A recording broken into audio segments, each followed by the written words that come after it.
Hi, this is our final project for the energy balance course, and what we're gonna do is an energy balance of the process that happens during a barbecue.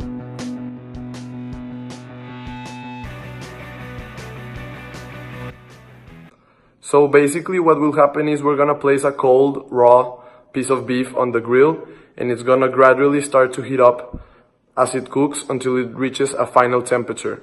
And then it's gonna maintain that temperature for a certain amount of time because the environment is gonna cool it down simultaneously as the grill continues to heat it up. So its temperature is gonna remain constant for a certain amount of time. And there's a heat transfer during that period as well. So the charcoal is gonna release a certain amount of heat, and which can be calculated using the product of its low heating value and its mass. And part of this heat is gonna go into cooking the beef, and part of it will be lost to the environment. We can calculate the part that was gained by the beef using the following thermodynamic pathway.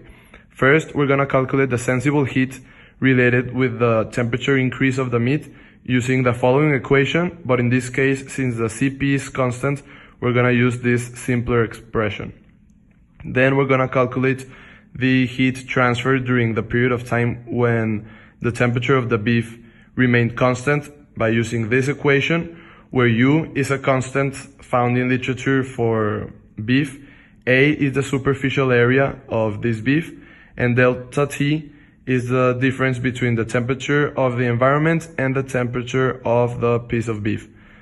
So basically, the difference between the total heat released by the charcoal and the heat gained by the beef is gonna be the heat that was lost to the environment.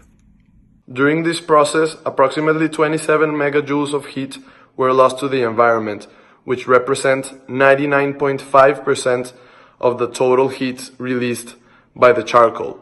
This means that less than 1% of the heat released was actually used for cooking the meat. Even though we wasted a lot of energy, the meat looks really good.